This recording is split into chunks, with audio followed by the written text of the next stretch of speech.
आपका स्वागत है आपके अपने YouTube चैनल महाअध्ययन पर। वीडियो को लाइक करें और अगर अभी तक चैनल को सब्सक्राइब नहीं किया है तो जल्दी से कर दीजिए। आज हम करने जा रहे हैं 7th स्टैंडर्ड के लिए साइंस की worksheet number 25, date 30 December.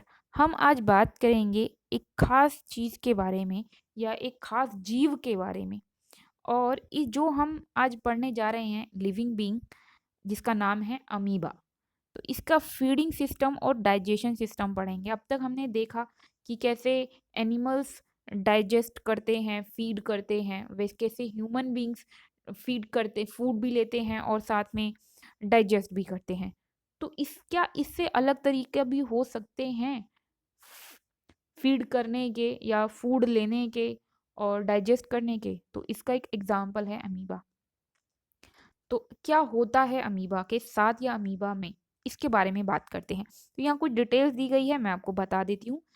In short बताने की कोशिश करती हूँ कि एक टीचर अपनी क्लास के स्टूडेंट्स से पूछती है कि क्या ये पॉसिबल है कि विदाउट माउथ और डाइजेस्टिव सिस्टम के कोई भी लिविंग बीइंग या कोई भी ऑर्गेनिज्म फूड ले ले और उसे डाइजेस्ट कर ले। सुनकर स्टूडेंट सब हैरान हो जाते हैं और उन्हें बहुत इंटरेस्ट आता है ये सुनने में। सब आपस में डिस्कस करते हैं और फाइनली इस डिसीजन पर पहुंचते हैं कि नहीं, ये पॉसिबल नहीं है। बिना माउथ विदाउट माउथ और डाइजेस्टिव सिस्टम के ये पॉसिबल नहीं हो सकता। तो मैम बताती है कि ये पॉसिबल है और ये सुनकर सब हैरान हो जाते हैं, सरप्राइज्ड हो जाते हैं कि ये कैसे पॉसिबल है।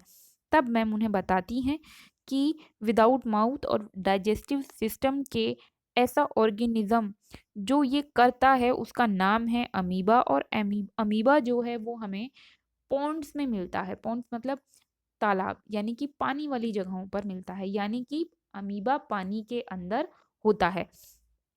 और उसके बारे में कुछ खास बातें बताती हैं कि ये सिंगल सेल होता है और क्योंकि ये बहुत छोटा है, सिंगल सेल है, इसलिए हम इसे अपनी आय से नेक्ड आय से नहीं देख सकते। इसे देखने के लिए हमें क्या चाहिए?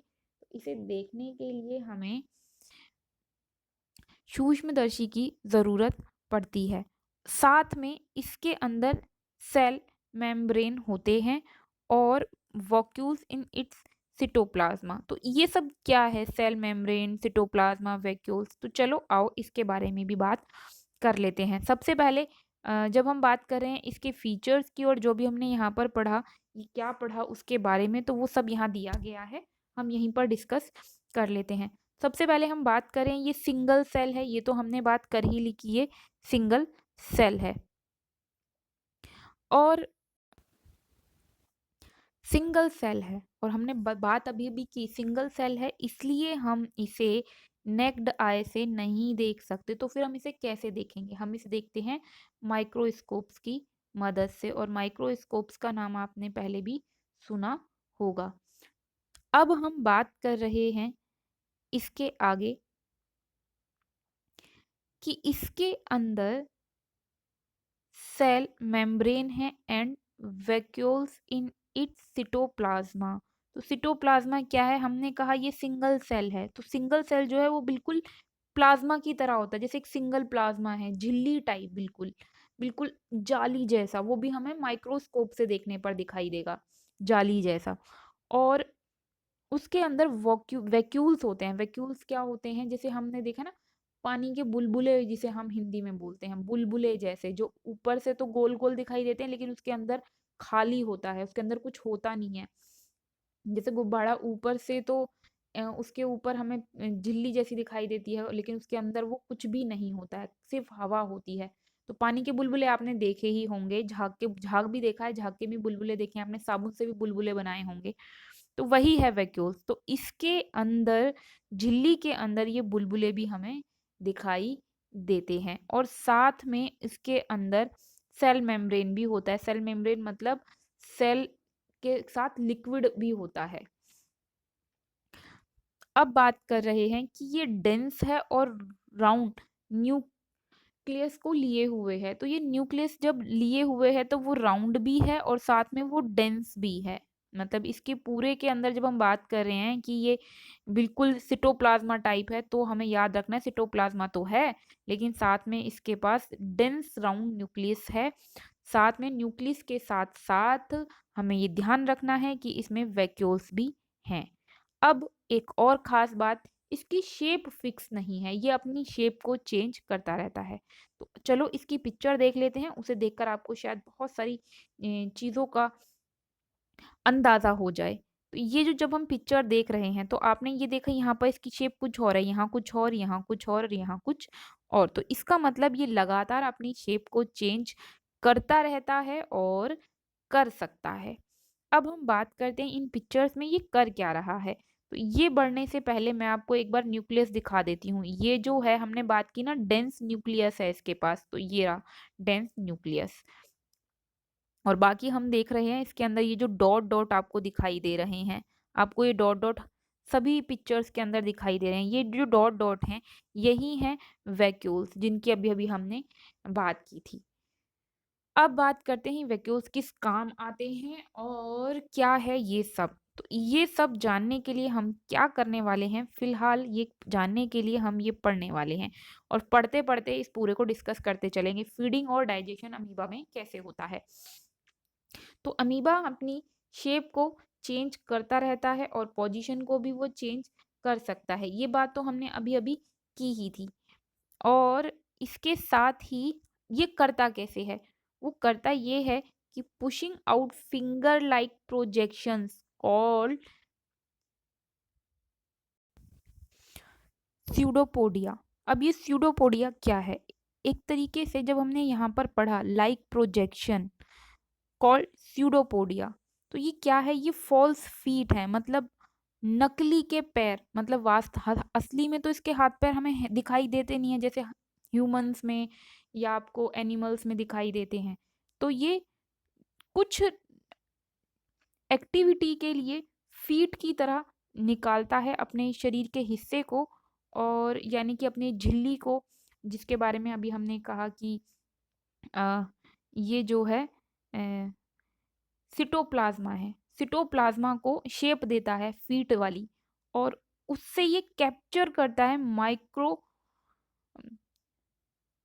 स्कोपिक ऑर्गेनिजम्स को as a food. Microscopic organisms की हम बात जब कर रहे हैं, तो आप इस पिक्चर को देखिए, तो यहाँ पर ये हमें दिखाया गया कोई फूड पार्टिकल है। तो हमने बात की ही कि ये फूड के तौर पर क्या इस्तेमाल करता है। ये फूड के तौर पर माइक्रोस्कोपिक्स को इस्तेमाल करता है। तो ये माइक्रोस्केप स्कोपिक होगा कोई, उसको इसने कैप्चर करने के लिए यहाँ पर ये फॉल्स फीड बनाए, जिसे हम स्यूडोपोडिया के नाम से जानते हैं। और इन्हीं स्यूडोपोडिया की मदद से इसने इसे कैप्चर कर लिया और उसके बाद इसे कैप्चर करके अपने सिटोप्लाज्मा के अंदर ले लिया। और यहाँ पर सिटोप्लाज्मा के अंदर जब इसने लिया, तो यहीं पे फूड वैक्यूल है, हमने बात की ना, इसके अंदर वैक्यूल हैं और मेम्ब्रेन है। इसके अंदर जब इसने इसे ले लिया, तो ये फूड वैक्यूल इसको छोटे-छोटे पार्टिकल में डिवाइड कर देता है, और छोटे-छोटे पार्टिकल में जब इसको ब्रेक कर देगा, तो ये फिर ये सिंपलर फॉर्म में आ जाएगा। हमने पढ़ा था ना, ह्यूमन बीइंग्स भी जो भी फूड लेते हैं उसको सिंपलर फॉर्म में कन्वर्ट होता है वो हमारे अंदर। वैसे ही ये इस वैक्यूल की मदद से सिंपलर फॉर्म में कन्वर्ट हो जाता है, और उसके बाद ये इसको डाइजेस्ट करता है। तो जो भी डाइजेस्ट करने के बाद वेस्ट बचता है, ये उसको, जैसे हम मल के हम जो है अपने बॉडी से वेस्टेज निकालते हैं सुबह जाकर, वैसे ही एनिमल्स भी वेस्टेज कर निकाल देते हैं अपने शरीर से। उसी तरीके से ये जो अमीबा है, ये भी वेस्टेज जो बच जाता है उसे अपने शरीर से बाहर निकाल देता है। यानी कि अनडाइजेस्टेड जो कुछ भी बचता है, उस सब को ये अपने बॉडी से बाहर कर देता है। किसके हेल्प से? वैक्यूल की हेल्प से, क्योंकि ये वैक्यूल ही इसको हेल्प कर रहे हैं फूड को डाइजेस्ट करने में, फूड को सिंपलर फॉर्म में कन्वर्ट करवाने में, और उसको कैच करके अपने अंदर रखने के लिए, प्लाज्मा के अंदर पकड़ कर रखने के लिए। तो ये बहुत सारी बातें हमने अमीबा के बारे में जानी। अब बढ़ते हैं नेक्स्ट अमीबा के बारे में कुछ और इम्पोर्टेंट चीज़ों को जानने की तरफ। तो वो इम्पोर्टेंट क्या है? तो हम यहाँ पर बात करें सिमिलरिटी की between the nutritions in amoeba और ह्यूमन बीइंग। तो वो सिमिलरिटी क्या है? सिमिलरिटी ये है कि जैसे अमीबा के अंदर डाइजेस्टिव जूस उसको अपने फूड को सिंपलर फॉर्म में लाने के लिए हेल्प करता है, वैसे ही ह्यूमन बीइंग्स में भी डाइजेस्टिव जूस होता है जो फूड पार्टिकल्स को सिंपलर सब्सटेंस में चेंज करने में हेल्प करता है। अब इसी तरीके से अगर डिफरेंस की बात करें तो डिफरेंस क्या है दोनों में? डिफरेंस ये है कि अमीबा के पास माउथ और डाइजेस्टिव सिस्टम नहीं है, जबकि ह्यूमन बींग्स के पास ये दोनों ही चीज़ें होती हैं। अब बढ़ते हैं आगे की तरफ। यहाँ पर हमें से पूछे गए हैं कुछ क्वेश्चंस जिनके देने हैं हमें आंसर्स। तो first, in amoeba the food becomes trapped in dash and digestive juice are secreted into dash. तो इसका आंसर क्या है? तो चलो फटाफट से मैं आपको इसका आंसर दिखा देती हूँ। तो सबसे पहले तो इंक को इरेज कर लेते हैं।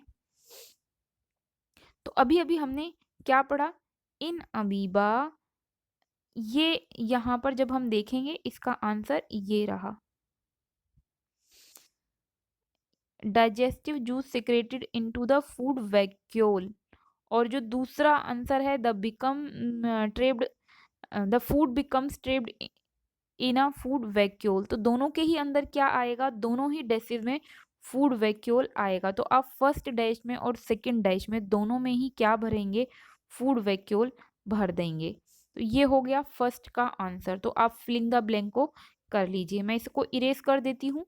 और अब हम चलते हैं सेकंड क्वेश्चन की तरफ। वहाँ पर हमसे क्या पूछा गया है? तो सेकंड क्वेश्चन में इन्होंने हमें कहा है कि सिमिलरिटी और वन डिफरेंस बताइए अमीबा और ह्यूमन बींग्स के बीच में, वो भी न्यूट्रिशन संबंधी रिलेटेड। तो चलो फटाफट से ये भी बता देते हैं। तो अब इन्होंने क्योंकि हमें सिमिलरिटी भी बोला है और साथ में हमें कहा है कि आपको डिफरेंस भी बताना है, तो आप क्या करेंगे? सबसे पहले हेडिंग डाल लेंगे सिमिलरिटी, और सिमिलरिटी हेडिंग डालने के बाद आप यहाँ से यहाँ तक लिखेंगे कि सिमिलरिटी ये है कि अमीबा और ह्यूमन बीइंग दोनों के अंदर ही डाइजेस्टिव जूस ब्रेक करने में हेल्प करता है कॉम्प्लेक्स फूड को इनटू सिमिलर सब्सटेंस। उसके बाद आप हेडिंग डाल लीजिए डिफरेंसेस की, और डिफरेंसेस की हेडिंग डालने के बाद आप क्या करेंगे? यहाँ से स्टार्ट करेंगे यहाँ तक और फिर लिख देंगे यहाँ डिफरेंस से स्टार्ट करके यहाँ तक। ये आपका हो जाएगा सेकंड क्वेश्चन का आंसर। अब बढ़ जाते हैं हम थर्ड क्वेश्चन की तरफ। हमें यहाँ पर इन्होंने कहा है डिफाइन करना है स्यूडोपोडिया और फाल्स फीट को। तो स्यूडोपोडिया और फाल्स फीट क्या है? ये हमने अभी अभी पढ़ा था। तो हमने क्या पढ़ा था? अमीबा के बारे में पढ़ा था हमने कि अमीबा चेंज करता रहता है इसकी शेप को और पोजीशन को, और by pushing out finger-like projections called pseudopodia or false feet and capture some microscopic organism as it food। तो आप पूरा यहाँ तक लिखें, ऐसा मत कीजिएगा कि थोड़ा सा लिख लिया और बाकी छोड़ दिया, क्योंकि ये एट दी एंड एग्जाम के पॉइंट ऑफ व्यू से आपको पूरा याद रहो, आपको पता हो तो ज़्यादा अच्छा। ये हो गया हमारा थर्ड का आंसर। तो ये थी हमारी आज की वर्कशीट महाअध्ययन की तरफ से मेरे प्यारे विद्यार्थियों के लिए। मैं उम्मीद करती हूँ कि इससे आपको वर्कशीट समझने में भी हेल्प मिली होगी, साथ में आपको होमवर्क करने में भी इससे हेल्प होगी। अगर आप चाहते हैं महाअध्ययन आपके लिए इसी तरह के वीडियोस लाता रहे, तो ज़रूरी है आपका चैनल चलता रहे। उसके लिए ज़रूरी है आपके लाइक्स, शेयर्स, कमेंट्स और लगातार सब्सक्राइबर्स पर का चैनल पर बढ़ना। तो फिलहाल आपका जो भी सजेशन है वो आप कमेंट बॉक्स में लिख सकते हैं। साथ में वीडियो कैसी लगी ज़रूर कमेंट बॉक्स में लिखें। वीडियो को लाइक करना बिल्कुल भी ना भूलें, और अगर आपने अभी तक चैनल को सब्सक्राइब नहीं किया है तो प्लीज़ जल्दी से कर दीजिए। आपकी वीडियो के ठीक नीचे रेड कलर से लिखा हुआ है सब्सक्राइब, क्लिक कर दीजिए। क्लिक करते ही उसका कलर हो जाएगा चेंज और अब वहाँ लिखा होगा सब्सक्राइब। फिर मिलते हैं ऐसी ही वीडियोस के साथ, तब तक के लिए स्वस्थ रहें, खुश रहें। नमस्कार और धन्यवाद।